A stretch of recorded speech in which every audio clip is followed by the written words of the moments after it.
មនុស្សដែលស័ក្តិសមជាមួយការងារដែលត្រឹមត្រូវទោះបីជាអ្នកមានក្រុមខ្លាំងប៉ុណ្ណាក៏ដោយបើប្រាំនោះខុសកន្លែងវានឹងរលាយដូចគ្នាដោយយកត្រីឲ្យទៅឡើងដើមឈើអញ្ចឹង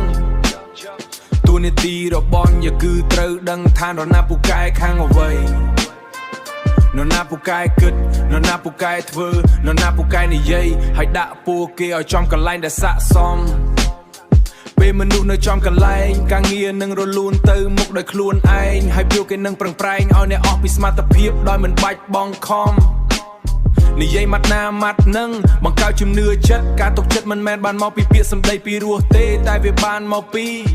និយាយហើយធ្វើបានមែនបើអ្នកសន្យាឲ្យធ្វើបានគេនឹងជឿជាក់លើអ្នកដោយឯកឯង Yeah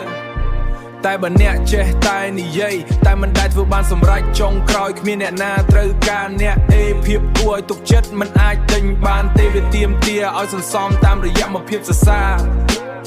មនុស្សជំវិញខ្លួនអ្នកទីដោយជីវិតរបស់ល្អ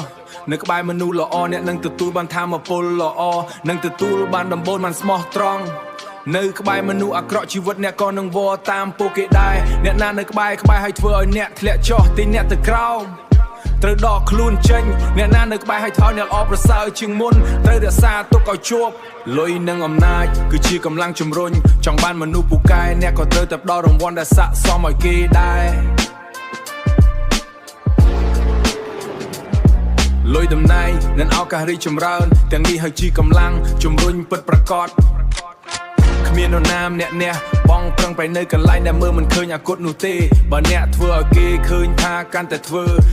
កាន់តែបានគេនឹងប្រឹងអស់ពីសម្ពីសមត្ថភាពដោយមិនចាំបាច់ខំឡើយមនុស្សពូកែតែអាក្រក់គ្រាប់បែកពេលវេលាមនុស្សល្អតែមិនពូកែបន្ទុក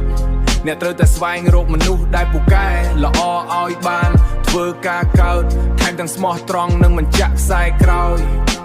ក្រុមការងារបែបនេះហើយទើបអាចនាំជោគជ័យទៅមុខបានឆ្ងាយពិតប្រាកដ